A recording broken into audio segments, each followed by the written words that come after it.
Bump, it was a no good, very bad weekend for Jalen Milroe. Had not a great outing. We were excited to see him start the game, finish the game. We'd get a really, really good look at Jalen. And there were 4 turnovers total in this game. You aren't concerned. I started seeing, I think, some people tweeting about like, oh, God, this is bad. Like, this is really, really bad. We should have taken this rookie, that rookie, this guy last year, whatever it is. What was your overall takeaway? Why are you not worried about Jalen Milroe? Going into this game, I said I expect mistakes. I expect it. Like, he's a third-round pick for a reason, and we all know that he had some things he needed to work on, didn't throw the ball really efficiently last game. What he needs to work on, take care of the dang football. Absolutely right. You have that many turnovers, fumbles on you. Ball security is job security. I'm with you 100%. On one of those blitzes. Now, I'm explaining, I'm analyzing the game.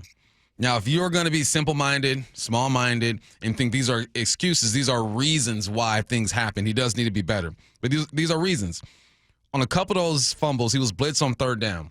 He was blitzed on third down, and they brought 6. Your running back is supposed to pick up the 6th guy to his side. He does exactly that, but he gets ran over. Milroe sitting there trying to throw the football, unexpectedly gets hit. Got to have 2 hands on the football, but there is a correlation to why he fumbled that football. The tush-push fumble is just on him. Like, wrap the ball up and let's get ready to go. What he did best at was throwing the meshes, right? Anything down the field, he struggled. I think there was only 1 or 2 passes. He had Cody White one time on the sideline, and I believe Jake Bobo going across the middle, deeper down the field, about 15 yards to right before. I don't think they ended up scoring on that drive, but they set him up.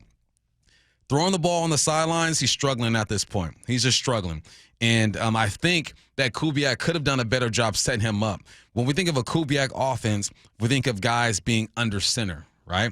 Under center. Now, he played in like 53 snaps. I charted about 40-something of them. And out of those 40-something snaps, 5, 10, 15, 20, 25, 30 snaps were in shotgun. 30 snaps were in shotgun, so you're not able to get the run game going. But I'm assuming Kubiak is calling the play according to what he feels this young man needs at the time. Because when you're under center, you don't see the second or the third levels like you want to. It's easier for him to sort out what's going on when he's in shotgun. So Kubiak is just saying, I'm going to try to put you in the best position possible to go out there and do it. He did have a good anticipation throw to Jake Bobo. Did good when it comes to the zone option. But is he ready to be a number 2 quarterback? No. I didn't expect him to look like a number 2 quarterback. Mm-hmm. You have that already. But there still were some things that he did. The zone option looked good. Like I said, he threw the couple hitches pretty good in the mesh. But processing coverages and getting off of receivers quicker is something that he needs to get better at, and something that I believe that they are going to continue to work on with him. So he looked worse than I thought that he was going to look, but I also didn't look at this game and say he's washed. Your offensive line had a horrible day. Yeah. There's a young man out there who I just talked to Big Ray about him. Looks like the game is moving way too fast for him. And like I said, if you're not able to set up the run early with Jalen Milroe, you're going to put him in bad situations. That's why I didn't understand why they were in shotgun most of the time.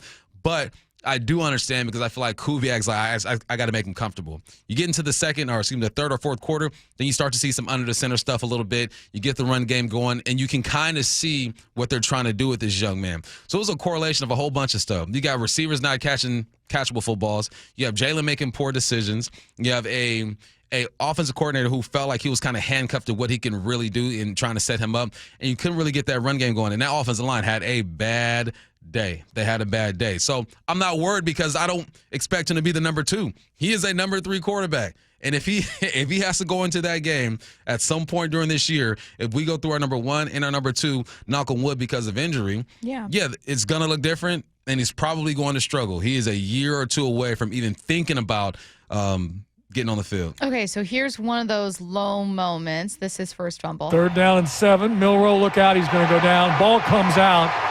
Was he down on the ground? The ball's picked up by one of the Packers who's headed to the end zone. It looked like Milroe might have been down when the ball was stripped away.